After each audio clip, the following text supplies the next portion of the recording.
श्री गणेशाय नमः। सियावर रामचंद्राय नमः। ओम हनु हनुमते नमः। श्री गुरुचरण कमलेभ्यो नमः। उमापति महादेवाय नमः।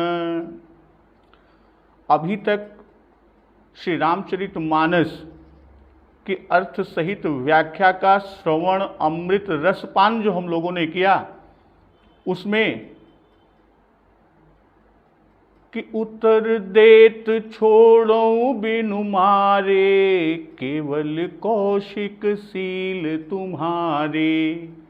नत एहि काट कुठार कठोरे, गुरहि उरिन हो त्यों श्रम थोरे।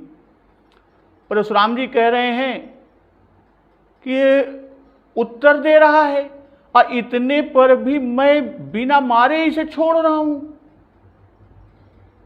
और किस लिए? केवल कौशिक सील तुम्हारे। तो सो हे विश्वामित्र जी, केवल तुम्हारे प्रेम में, तुम्हारे सील से मैं इसे छोड़ रहा हूं, नहीं तो होता क्या? नत एहि काटि कुठार कठोरे, नहीं तो इस कठोर कुठार से काट कर और थोड़े ही परिश्रम से गुरहि उरिन होते श्रम थोरे। और यह सुनकर विश्वामित्र जी हृदय में हंसकर कह रहे हैं कि गाधि सुनु कह हृदय हसी, मुनि हरिहरई सूझ। अयमय खाण न ऊखमय, अजहु न बूझ अबूझ। तो विश्वामित्र जी ने हृदय में हंसकर कहा कि मुनि को हरा ही हरा सूझ रहा है, अर्थात सर्वत्र विजयी होने के कारण परशुराम जी प्रभु श्री राम और लक्ष्मण को भी साधारण क्षत्रिय समझ रहे हैं, किंतु इनको यह नहीं मालूम कि यह लोहमयी केवल फौलाद की बनी हुई खाण है। ऊख के रस की खाण नहीं है कि जो मुंह में लेते ही गल जाए। यह एक खेद का विषय। अब मुनि अब भी बेसमझ बने हुए हैं, अजहु न बूझे अबूझ, और इनके प्रभाव को नहीं समझ रहे हैं। तो लक्ष्मण जी ने कहा कि कहु लखन मुनि सीलु तुम्हारा, को नहीं जान विदित संसारा। माता पितहि उरिन भयनी के, गुर ब्रिनु रहा सोचु बड़ जी के। लक्ष्मण जी ने कहा कि हे मुनि, आपके सील, आपके प्रेम को कौन नहीं जानता, और वह तो संसार भर में प्रसिद्ध है कि आप माता पिता से तो अच्छी तरह उऋण हो ही गए, और अब गुरु का ऋण रहा, और जिसका जी में बड़ा सोच लगा हुआ है, और वह मानो हमारे ही मत्थे काढ़ा हुआ है कि सो जनु हमरे ही माथे काढ़ा, और दिन चल गए ब्याज बढ़ बाढ़ा। अब बहुत दिन बीत गए, इससे ब्याज भी बहुत बढ़ गया होगा, तो अब हिसाब करने वाले को बुला लाइए, तो मैं तुरंत थैली खोलकर सब कुछ मूल और ब्याज सब दे दूं। कि अब आनी ब्योहरिया बोली, तुरंत देऊं मैं थैली खोली। कि ब्योहरिया यानी हिसाब करने वाले को बुला लाइए, और मैं तुरंत ही मूल और ब्याज सब मिलाकर थैली खोलकर जो थैली में भरा हुआ है वो दे दूं। तो लक्ष्मण जी के इस कड़ुए वचन को सुनकर सारी सभा हाय हाय सब सभा पुकारा। कि सारी सभा हाय हाय करके हाहाकार कर उठी। लक्ष्मण जी ने कहा कि भृगुबर परसु देखावहु मोही, विप्र विचारी बचौ नृपद्रोही। कि आप मुझे फरसा दिखा रहे हैं, पर हे राजाओं के शत्रु, नृपद्रोही राजाओं के शत्रु, मैं ब्राह्मण समझकर आपको बचा रहा हूं, आपको छोड़ रहा हूं, और लगता ऐसा है कि मिले न कबहु सुभट रन गाढ़े, द्विज देवता घर ही के बाढ़े। अनुचित कही सब लोग पुकारे, रघुपति शयन ही लखनु नेवारे। कि आपको कभी रणधीर बलवान वीर नहीं मिला, तो हे ब्राह्मण देवता आप घर में ही बड़े हैं। यह सुनकर अनुचित है कहकर सारी सभा के लोग बोल उठे, पुकार उठे। तब भक्तवत्सल प्रभु श्री रघुनाथ जी ने इशारे से लक्ष्मण जी को रोक दिया, और लक्ष्मण जी के उत्तर और प्रभु के वचन कैसे? तो लखन उतर आहुति सरिस, भृगुबर कोपु कृशान, बढ़त देख जल सम बचन, बोले रघुकुल भानु। लक्ष्मण जी के उत्तर से जो आहुति के समान, जैसे यज्ञ में आहुति पड़ने पर वह और भभक उठती है और भड़क उठती है, तो परशुराम जी के क्रोध रूपी अग्नि को बढ़ते हुए देखकर, और वो कैसे बढ़ी? लक्ष्मण जी के उत्तर रूपी आहुति के पड़ने पर। तो यह देखकर श्री रघुकुल के सूर्य प्रभु श्री रामचंद्र जी जल सम वचन, कि जल के समान यानी शांत करने वाले वचन प्रभु बोलते हैं। और क्या कहते हैं कि नाथ करहु बालक पर छोहू, सूध दूध मुख करियन कोहू, जो पे प्रभु प्रभाव कछु जाना, तो की बराबर करत अयाना। तो हे नाथ, प्रभु श्री रामचंद्र जी भृगुकुल श्रेष्ठ परशुराम जी से कह रहे हैं कि बालक पर कृपा कीजिए और इस सीधे और दुधमुहे बच्चे पर क्रोध न कीजिए। क्यों? कि यदि यह आपकी प्रभुता को जानता, कुछ भी प्रभाव जानता, तो क्या यह बेसमझ आपकी बराबरी करता, इस तरह आपके प्रश्न का उत्तर यानी उत्तर प्रत्युत्तर करता? और आगे भी प्रभु कह रहे हैं कि जब लड़का कछु अचगर करही, गुर पितु मातु मोद मन भरही, करिय कृपा शिशु सेवक जानी, तुम समशील धीर मुनि ज्ञानी। बालक यदि कुछ चपलता भी करते हैं तो गुरु पिता और माता मन में आनंद से भर जाते हैं, इसलिए इसे छोटा बच्चा और सेवक जानकर इस पर कृपा कीजिए कि तुम समशील धीर मुनि ज्ञानी। आप तो समदर्शी हैं, सुशील हैं, धीर हैं और ज्ञानी मुनि हैं। अब प्रभु श्री रामचंद्र जी के ये वचन सुनकर परशुराम जी कुछ ठंडे पड़े, कुछ शांत हुए, और उनके शांत होते इतने में लक्ष्मण जी कुछ कहकर फिर मुस्कुरा दिए कि कही कछु लखनु बहुरी मुस्काने। और यह उनकी मुस्कान को देखकर परशुराम जी के नख से शिख तक यानी संपूर्ण शरीर में क्रोध व्याप्त हो गया, छा गया। अब परशुराम जी प्रभु श्री राम जी से कहते हैं कि राम तोर भ्राता बड़ पापी। हे राम, तुम्हारा भाई बड़ा पापी है, और है किस तरह कि गोर शरीर श्याम मन माही, कालकूट मुख पय मुख नाही। यह शरीर से गोरा पर हृदय से बड़ा काला है।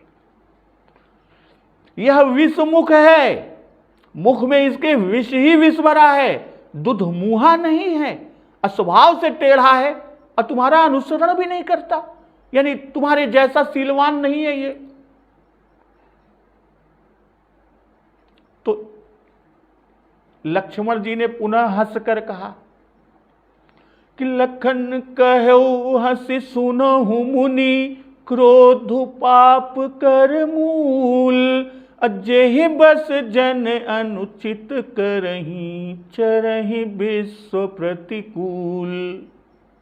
तो लक्ष्मण जी ने हंसकर कहा कि हे मुनि सुनिए, क्रोध पाप का मूल है और जिसके वश में होकर मनुष्य अनुचित कर्म को कर बैठते हैं और विश्व भर के प्रतिकूल चलते हैं, यानी सबका अहित करते हैं।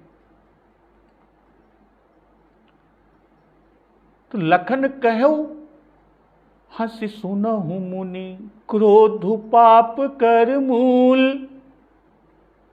तो अब हंसी से लक्ष्मण की तरफ से शांत रस व्यंग्योक्ति के द्वारा यह उत्तर प्रत्युत्तर को दर्शाता है और कहे क्या, क्रोध पाप कर मूल।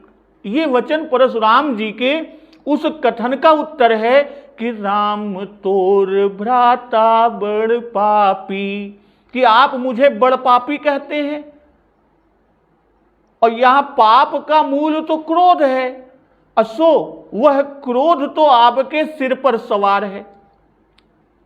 तब बड़ पापी कौन हुआ, आप हुए कि मैं हुआ? भाई पापी तो आप ही हैं, अब मुझे व्यर्थ पापी बनाते हैं।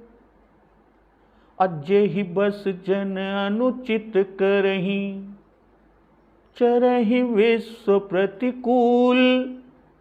कि क्रोध के वश होने से लोग पाप नहीं कर,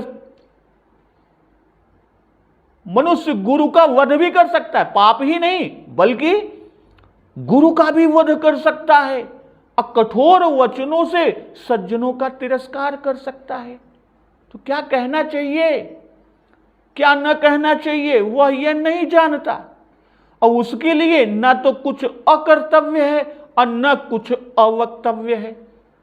जैसा वाल्मीकि में रामायण में उल्लिखित है, क्रुद्ध पापम न कुर्यात् कः, क्रुद्धो हन्याद गुरुनपि, क्रुद्ध परुखया वाचा नरः साधून धिक्षिपेत, वाच्या वाच्यम प्रकुपितो न विजानाति कर्हिचित्, ना कार्यमस्ति क्रुद्धस्य ना वाच्यम विद्यते क्वचित्। और ये जो विचार श्री हनुमान जी के हैं और वे सब क्रोध यानी इसमें व्यंग से ये दर्शा रहे हैं, बता रहे हैं कि क्रोधावेश में होने से ही आपको हमारा स्वरूप लख नहीं पड़ता, समझ नहीं पड़ता, दिखाई नहीं पड़ता।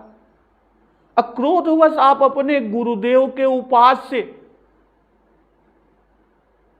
भाई परशुराम जी के गुरुदेव भूतभावन शिवशंकर जी हैं और भूतभावन शिवशंकर जी के उपास्य प्रभु श्री राम जी हैं।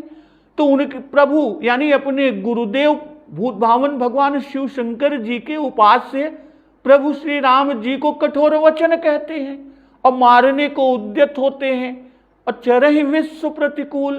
तो यहां लक्ष्मण जी ने किसी का नाम नहीं दिया, किसी का नाम नहीं लिया, पर वचनों से यह बता दिया है कि तुमने क्रोध के वश ही अनुचित कर्म किए कि माता और भाइयों को मारा, पिता को मरवाकर सब क्षत्रियों से विरोध किया, तो तुम सबसे प्रतिकूल हो।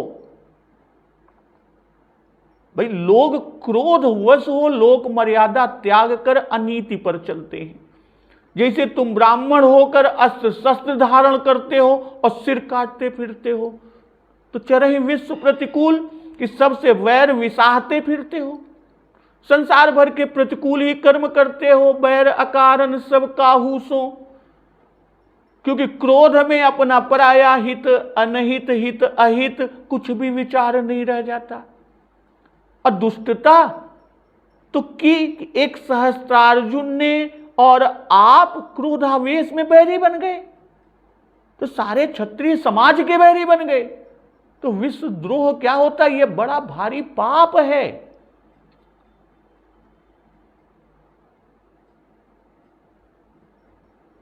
तो तुम आगे प्रभु कहते हैं कि मैं तुम्हारे अनुचर मुनिराया, परिहरि को पुकरिए अब दाया। कि हे मुनिराज, मैं आपका दास हूं, अब क्रोध को त्याग कर दया कीजिए। परिहर को पुकरिए अब दाया, कि क्रोध को त्यागिए, उसका त्याग कीजिए और दया कीजिए।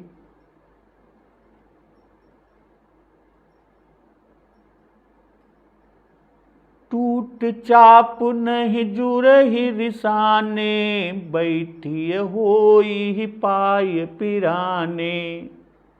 लक्ष्मण जी के वचन से मुनि की क्रोध और फिर कह रहे हैं कि टूटा हुआ धनुष क्रोध करने से जुड़ तो जाएगा नहीं। भाई क्रोध करने से तो नहीं जुड़ेगा। अब खड़े खड़े पैर दुखने लगे होंगे। मुनि परशुराम जी से कह रहे हैं कि खड़े खड़े पैर दुखने लगे होंगे, तो अब बैठ जाइए। कि बैठिए होई पाय पिराने, तो मैं तुम्हारे अनुचर मुनिराया। अनुचर कि क्षत्रिय होने से हम तुम्हारे सेवक हुए, और फिर रघुकुल तो सदा से ब्राह्मणों को पूजता आया है। तो यह एक तरह का व्यंग है कि वीरता को त्याग कर ब्राह्मण बनिए, तब हम आपको डरे। भाई मुनि रूप से रहिए तो हम वैसा मान करें, और वीरता दिखाने से नहीं डरने का। अगर आप इस तरह की वीरता दिखाते रहेंगे तो डरने वाला नहीं। कि आपकी कटुवाणी सुनकर मैंने कटुवचन कहे, आप क्रोध का त्याग कर करुणा करें, तो आपकी करुणा देखकर मैं भी करुणा करूं। मुनिराया कि आप मुनिराज हैं, अब मुनियों को क्रोध नहीं बल्कि दया करनी चाहिए विप्रउर कृपा घनेरी। इसलिए आप कि परिहरि कोप करिए अब दाया, कि कोप करना खल का लक्षण है, दुष्ट का लक्षण है, और दया करना संत का लक्षण है। इसलिए खलों के स्वभाव, दुष्टों के स्वभाव को छोड़ दीजिए और मुनि के स्वभाव को ग्रहण करिए। और आगे कहते हैं कि टूट चाप नहीं जुरी रिसाने, बैठिए होई पाय पिराने। नहीं जुरी ही रिसाने, कि कभी कभी रिसाने से भी काम चलता है। जैसा उल्लेख कि भय दिखाई लई आवहूं, तात सखा सुग्रीव। प्रभु श्री राम जी लक्ष्मण जी से ये कहे कि जाइए और भय दिखाकर सुग्रीव को ले आइए, सखा सुग्रीव को ले आइए। जब प्रभु श्री राम बाली का वध करते हैं, सुग्रीव को राजपाट मिलता है और सुग्रीव राजमद में भूल जाता है, तब प्रभु श्री राम जी लक्ष्मण जी से ये कहते हैं। तो कहने का आशय है कि कभी कभी रिस करना, गुस्सा करना, क्रोध करने से काम भी चलता है, लेकिन हमेशा नहीं। किंतु यहां यह काम ऐसा नहीं है कि रिस करने से बन जाए, क्रोध करने से जुड़ जाए। भाई क्रोध करने से अब यह टूटा धनुष जुड़ नहीं सकता, तो जुड़ने का उपाय तो कारीगर करेगा। सो आगे कह देते हैं कि जब अति प्रिय तव करिए उपाय। अगर अति प्रिय है तो उसका कोई उपाय किया जाए। और कहते हैं कि बैठिए होई पाय पिराने, कि जब से आप आए हैं तब से बराबर खड़े ही हैं। बहुत देर तक बकबक करते हो गया भाई क्रोध में, और खड़े खड़े पैर पिराने लगे होंगे, पैर में दर्द होने लगा होगा, तो थोड़ी देर बैठ जाइए। और आगे भी कहते हैं कि जब अति प्रिय तब करिय उपाय, जोरिय को बड़ गुनी बुलाई। भाई यह तो पुराना सड़ा हुआ धनुष था कि का क्षति लाभ जून धनु तोरे, देखा राम नयन के भोरे, अछुअत टूट रघुपति हुन दोसु। इसलिए इस पर ममत्व तो होना नहीं चाहिए था, यही धन पर ममता के ही हेतु। फिर भी यदि आपको यही अति प्रिय है तो किसी गुणी को बुला लीजिए। साधारण प्रिय हो तो जुड़वाने का परिश्रम करना व्यर्थ है, अति प्रिय हो तो फिर जुड़वाया जाए। और कैसे? बड़ गुणी बुलाई। यहां तो कोई ऐसा गुणी है नहीं जो इस टूटे हुए धनुष को जोड़ सके। हां, देवलोक में कोई होगा, उसे वहां से बुलाना होगा। अब बड़ गुणी की यह पिनाक धनुष विश्वकर्मा जी का बनाया हुआ था, अब तो यह सड़कर टूट गया है, इसलिए इसको वह भी संभवतः न जोड़ सके, न बना सके। तो उनसे भी कोई बढ़कर गुणी हो तो वही इसे बना सकेगा। और यहां एक व्यंग भी है कि आप बुलवा के जुड़वा लीजिए और उसकी जुड़वाई जो होगी वो हम दे देंगे।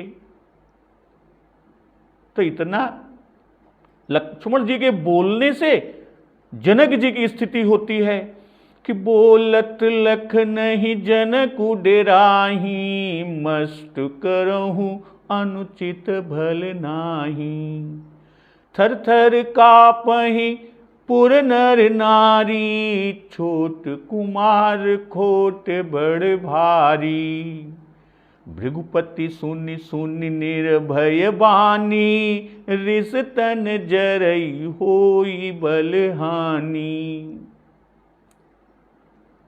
तो लक्ष्मण जी के बोलने से श्री जनक जी डर रहे हैं, कहते हैं बस चुप रहो, अनुचित बोलना अच्छा नहीं है।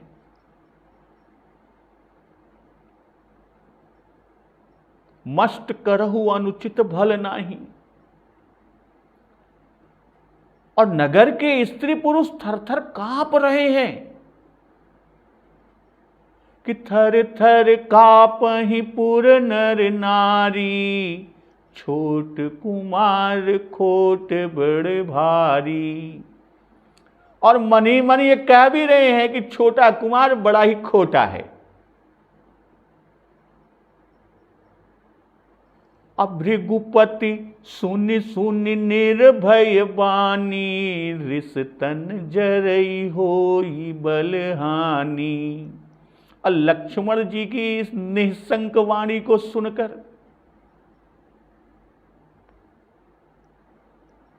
जो उनकी निर्भय वाणी है, निःशंक वाणी है, उसे सुनकर परशुराम जी का शरीर क्रोध से जला जा रहा है। और क्रोध से जलने के कारण बल घटता जाता है। तो बोले राम ही देई निहोरा, बचऊं बिचारी बंधु लघु तोरा। वे यानी श्री राम जी पर एहसान जनाकर बोले कि तेरा छोटा भाई समझकर इसे बचाता हूं। प्रभु श्री राम की ओर देखकर निहोरा दे रहे हैं कि बचऊं बिचारी बंधु लघु तोरा, कि तुम्हारा छोटा भाई है इसलिए मैं इसे बचा रहा हूं। अमनु मलिन तन सुंदर कैसे, रिस बिस रस भरा कनक घटु जैसे। और यह मन का मैला और तन का सुंदर है। मनु मलिन अतन सुंदर कैसे, मन तो मलिन है और तन कितना सुंदर है। इस तरह से कि जैसे विष से भरा हुआ सोने का घड़ा हो, कि विष रस भरा कनक घटु जैसे।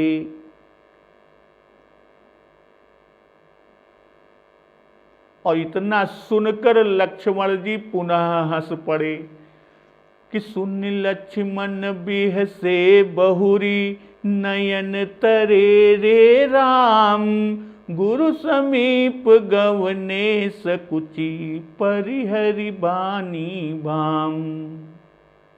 इतना सुनकर लक्ष्मण जी जैसे हंसे तो प्रभु श्री राम जी ने आंखें तिरछी की, यानी तरेर के देखें कि आंख के इशारे से डांट दिए। तब लक्ष्मण जी सकुच कर टेढ़े वचन छोड़कर गुरु विश्वामित्र जी के पास चले गए।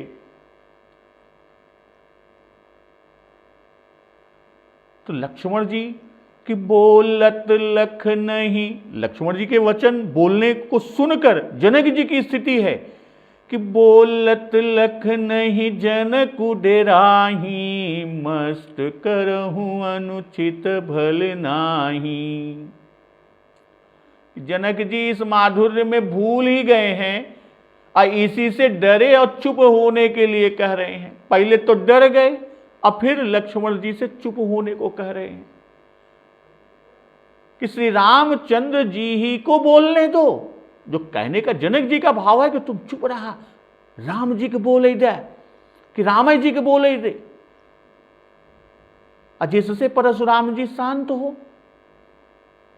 जब जनक जी ही डर गए तो भला पुर के नर नारियों की कौन कहे। इसी से उनका माधुर्य में अधिक मग्न होना बताया कि जनक जी तो डरे ही और ये थरथर कांपने लग गई। छोट कुमार खोट बड़ भारी, कि बड़ा कुमार जैसा ही बड़ा सीधा है वैसा ही यह छोटा बड़ा नटखट है। खोट बड़ा भारी से तीन प्रकार की कोटि, खोटा भारी खोटा और बड़ा भारी खोटा।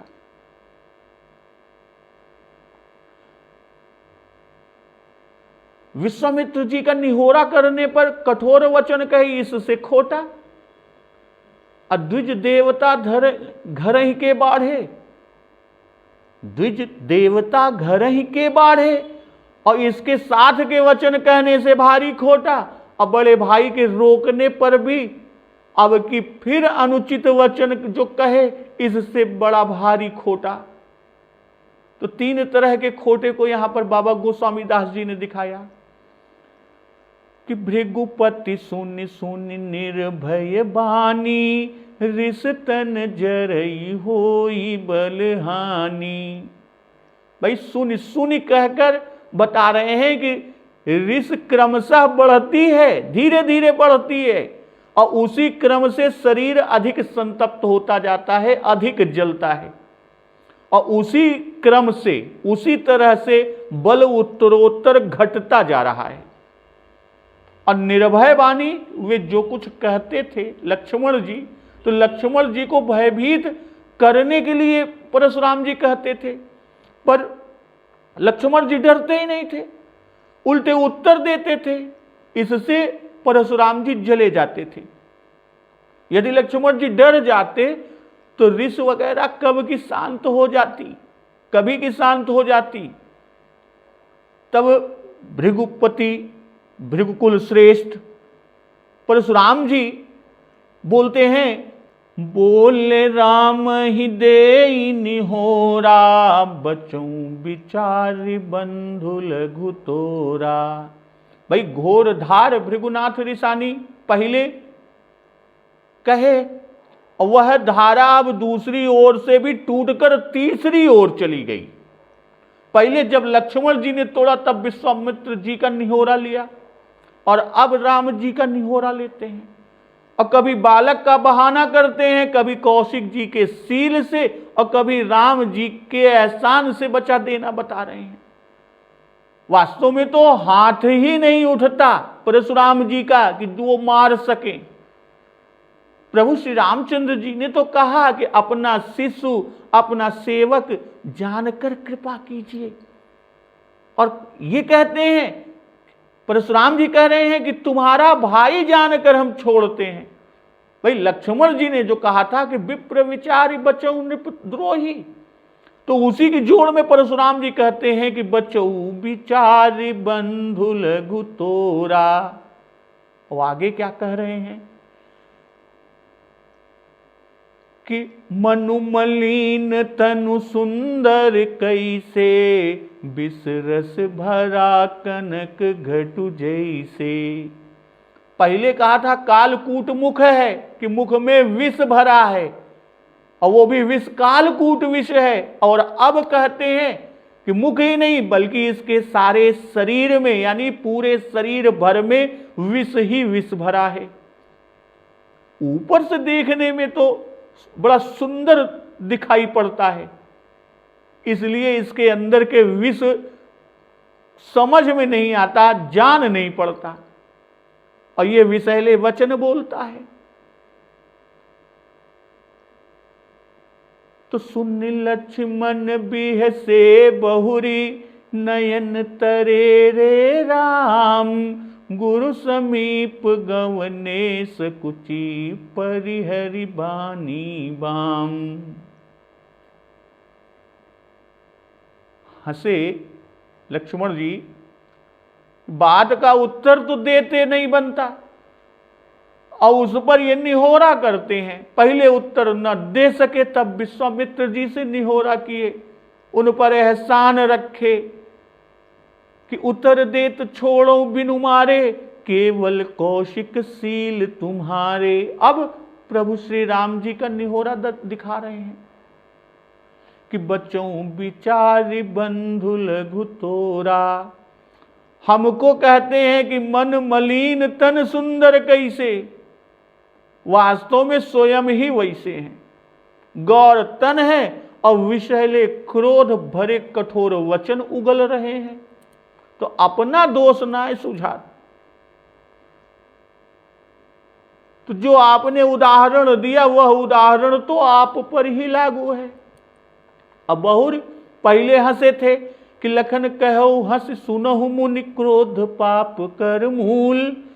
अब फिर से हंसे, तो इस पर नयन तरे रे राम। भाई हंसना अनुचित समझकर आंखें तिरछी कर प्रभु श्री राम जी ने लक्ष्मण जी को डांटा, और हंसते देख समझ गए कि लक्ष्मण पुनः कुछ कहेंगे, इसलिए नेत्रों के इशारे से लक्ष्मण को रोक दिया। और प्रभु श्री राम जी के नेत्र के इशारे से रोकने पर लक्ष्मण जी गुरु समीप गवने, कि अब तक खड़े खड़े बातें कर रहे थे, मंच पर से कुछ नीचे थे, विश्वामित्र जी के पास नहीं थे, और सकुच कि सम्मान में कि नजर तिरछी और कड़ी देखकर तुरंत लक्ष्मण जी रुक गए, कि प्रभु को अप्रसन्न देख गुरु के पास गए, क्योंकि राखे गुरु जो कोप विधाता। गुरु के समीप जाने में संकोच ये भी है कि लक्ष्मण ने जो कहा,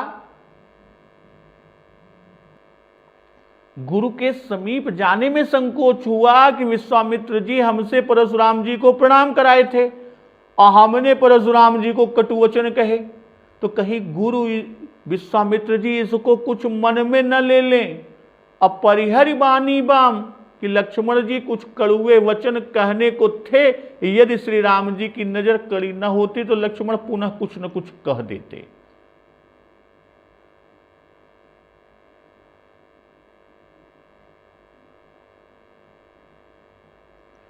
अति विनीत मृदु शीतल बानी, बोले राम जोरी जुग पानी। सुनहु नाथ तुम सहज सुजाना, बालक बचनु करिय नहीं काना। बरई बालकु एक सुभाऊ, इन्हैन संत विदुषहि काऊ। भाई श्री रामचंद्र जी ने दोनों हाथ जोड़कर अत्यंत नम्र, कोमल और शीतल वाणी में बोले कि बोले राम जोरी जुग पानी। और क्या कि सुनहु नाथ तुम सहज सुजाना, बालक बचनु करिय नहीं काना। कि आप तो स्वभाव से ही सुजान हैं, सहज सुजान हैं, अब बालकों के वचनों पर कान न दीजिए। अब रही बालकु एक सुभाऊ, इन्हैन संत विदूषहि काऊ। कि हे नाथ, बालक के वचन पर कान न कीजिए। क्यों? क्योंकि बर्रे और बालक का एक स्वभाव है, और संत जन जितने हैं इन्हें कभी दोष नहीं लगाते। तो प्रभु जी ने अति विनीत मृदु शीतल बानी, अत्यंत विनम्र, भाई क्षमा की प्रार्थना है, इसी से हाथ जोड़कर बोल रहे हैं प्रभु श्री रामचंद्र जी। हाथ जोड़ना भी अत्यंत नम्रता का सूचक है। भाई हाथ जोड़ के, और भाव ये कि ब्राह्मण हैं, शिव जी के शिष्य हैं, अवस्था में बड़े हैं, गुरु विश्वामित्र जी के संबंधी हैं, तो दोनों हाथ जोड़ने का भाव कि मैं आयुध छोड़कर सामने खड़ा हूं, मैं अपने और लक्ष्मण दोनों की ओर से हाथ जोड़ता हूं, क्योंकि भाई भुजा के समान होता है। और हाथ जोड़ना प्रसन्न करने की एक मुद्रा होती है। और कहते हैं प्रभु हाथ जोड़कर विनम्र, अति विनीत और कोमल वचन में कि सुनहु नाथ तुम सहज सुजाना, बालक बचनु करिय नहीं काना। तुम सहज सुजाना, कि आप सुजान हैं और बालक अजान अबोध है, अज्ञ है। तो आप सत और असत के ज्ञाता हैं, बालक को भरे बुले का ज्ञान नहीं। तो आप समझ सकते हैं और उसमें समझने की शक्ति नहीं है। आप हमारे अंश हैं, आवेशावतार हैं। आप बालक के वचनों का आशय समझें कि आपके अवतार का कार्य पूर्ण हो चुका। अब आप वीरबाना को उतार कर मुनि की तरह वन में जाकर तपस्या करें।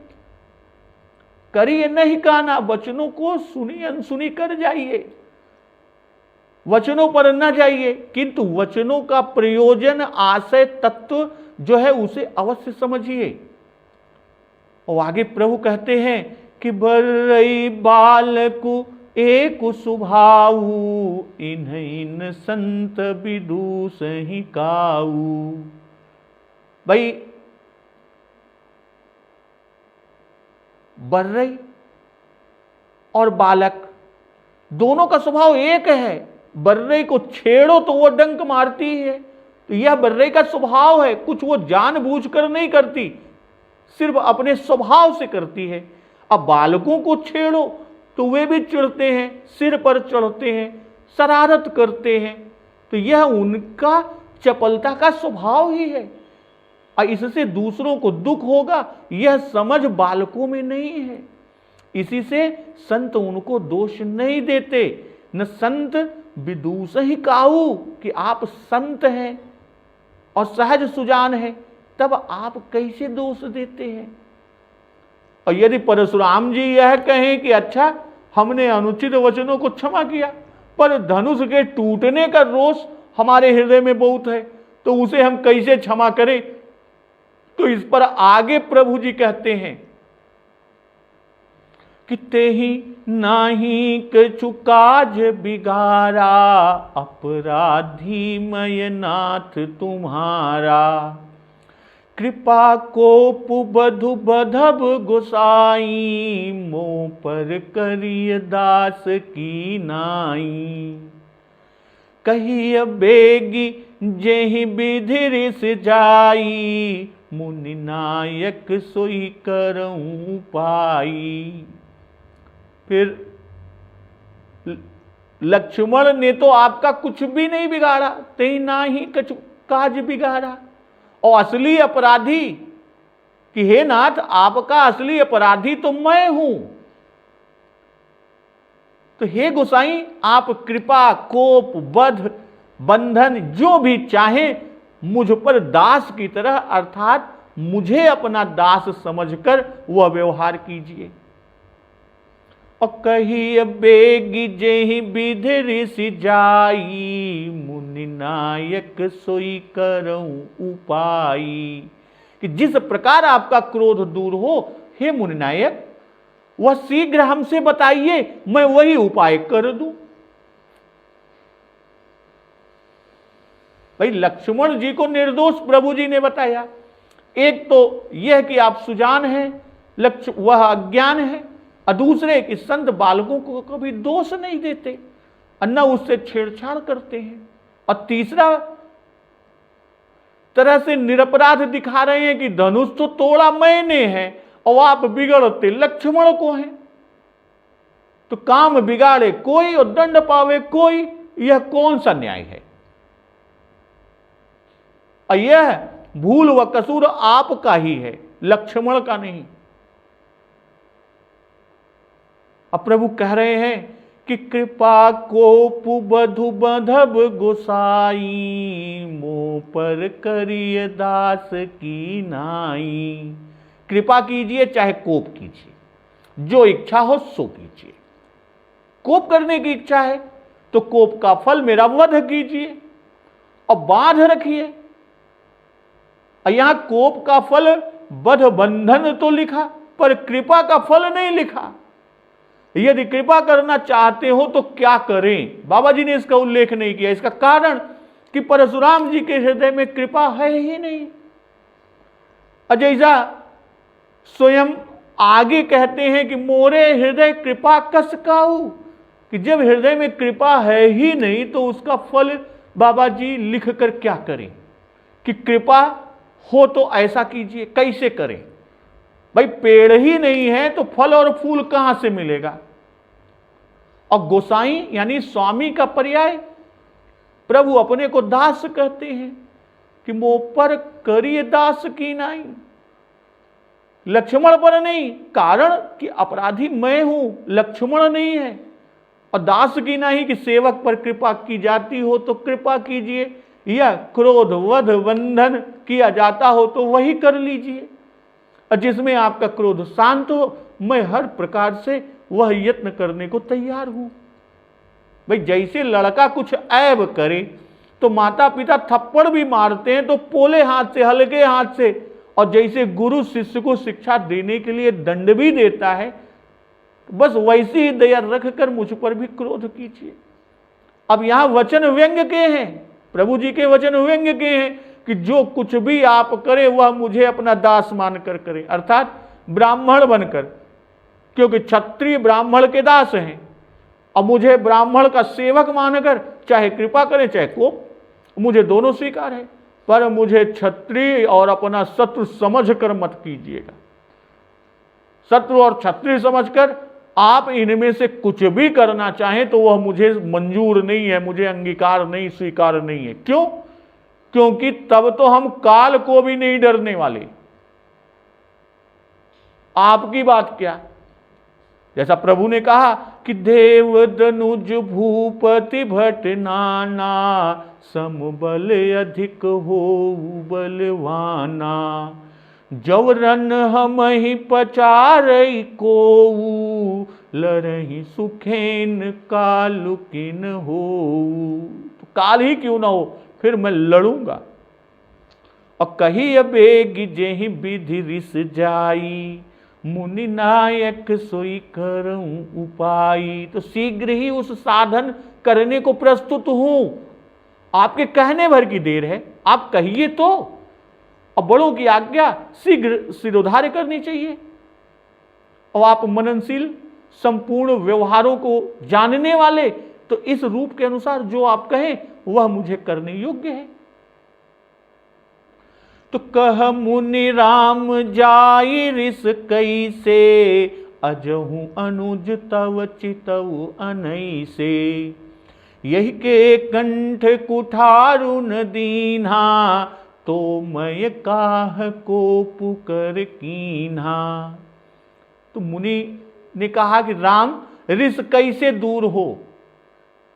अब भी तो तेरा भाई बुरी तरह से यानी टेढ़ी चितवन से, तिरछी नजर से देख रहा है कि अजहु अनुज तव चितव अनैसे। यही के कंठ कुठारुन दीन्हा, तो मैं काह को पुकर कीन्हा। तो इसके गले में कुठार न दिया तो मैंने क्रोध करके क्या किया?